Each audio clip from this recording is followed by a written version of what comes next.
प्राकृतिक चिकित्सा द्वारा विभिन्न रोगों का दवा मुक्त उपचार।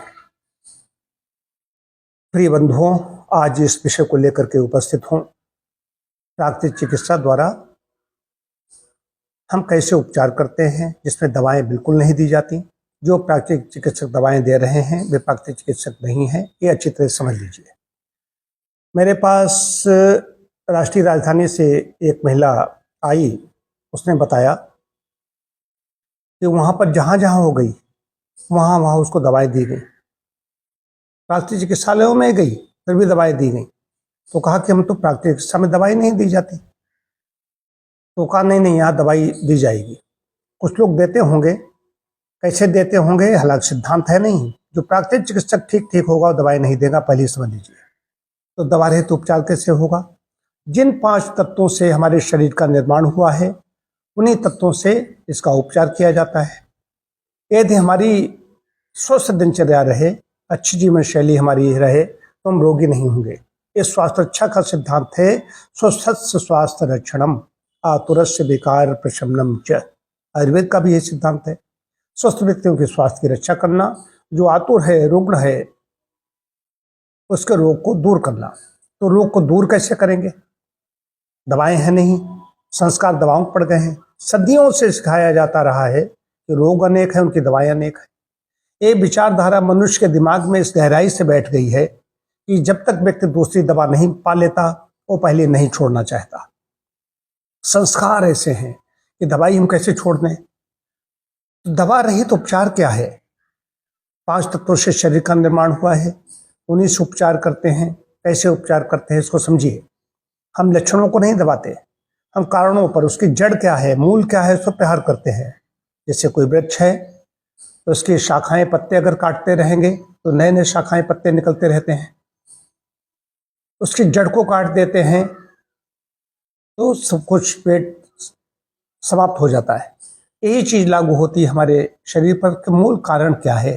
कारण में हम लोग पहुंचते हैं तो कारण क्या पाते हैं कि फॉरेन मैटर्स, विजातीय द्रव्य, विजातीय पदार्थ, बिगड़ी हुई चीजों का खजाना शरीर के अंदर मौजूद है। और दिनों महीनों से नहीं, वर्षों से, बचपन से ही अनपचे पदार्थ शरीर में इकट्ठे होते रहते हैं। और जब बहुत ज्यादा इकट्ठे जब शरीर बोझिल हो जाता है तो निकालने का प्रयास करता है। रोग है क्या, इसको समझिए कि शरीर द्वारा सफाई का प्रयास, शरीर द्वारा अपनी सफाई का प्रयास, परमात्मा ने ये मशीन ऐसी बनाई है, स्वयं अपनी सफाई करती है। दस्त हो जाएंगे, बुखार हो जाएंगे, थोड़ी फुंसी हो जाएंगे, जुकाम होगा, इस तरीके से विष बाहर निकल रहा है। अब हम इसके निकलते हुए विष को तुरंत दबाव से रोक देते हैं। लग गया हम तो ठीक हो गए, ठीक नहीं हो गए। आपने जो नेचर निकाल रही थी, प्रकृति निकाल रही थी, जो हमारी अंतर्निहित शक्ति है, जिसे जिबली शक्ति कहते हैं, रेजिस्टेंस पावर कहते हैं। आप सब लोगों ने कोरोना में खूब जाना रेजिस्टेंस पावर को। वो सक्रिय हो गई, उसने अंदर से सफाई करनी शुरू की, आपने उसकी उस पर बाधा डाल दी। प्रकृति की सफाई में बाधा डाली, कालांतर में बड़ा रोग होकर के उभरेगा। तो करना क्या था, उसमें मदद करनी चाहिए सफाई में। अब जब जीर्ण हो जाता है, पुराना रोग हो जाता है, असाध्य होता है, कष्ट साध्य होता है, तब लोग प्राकृतिक चिकित्सा में भागते हैं। यहाँ हरदोई में इतने समझदार लोग हो गए हैं कि छोटे छोटे बच्चों के लिए लोग हमसे सलाह लेने के लिए आ रहे हैं।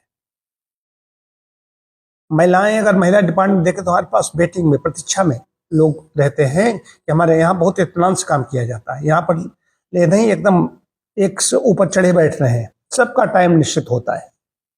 तो संशोधन जो परमात्मा ने, प्रकृति ने हमारे शरीर में 4 रास्ते बनाए हैं मल निकालने के। मलाशय मल के रूप में, मूत्राशय मूत्र के रूप में, जो स्किन है, त्वचा है, पसीने के द्वारा निकलता है, और फेफड़े हैं, कार्बन डाइऑक्साइड के रूप में विष बाहर निकालते हैं। इन्हीं तरीकों से हम विषों को बाहर निकालते हैं और नए विष अंदर पहुंचने नहीं देते। ऐसे यहाँ उपकरण है, उपकरण कुछ ऐसे उपकरण है, मिट्टी पट्टी है, करपंडी सेक है, स्वेदन है, बाष्प यंत्र है, इस तरीके से हाथों का संशोधन है, इससे उपचार किया जाता है। और नए उधर टॉक्सिन्स डेवलप अंदर हो, ऐसा आहार दिया जाता है। अन्न ही औषधि है, ऐसा आहार दिया जाता है, वही मेडिसिन की, औषध की काम करती है।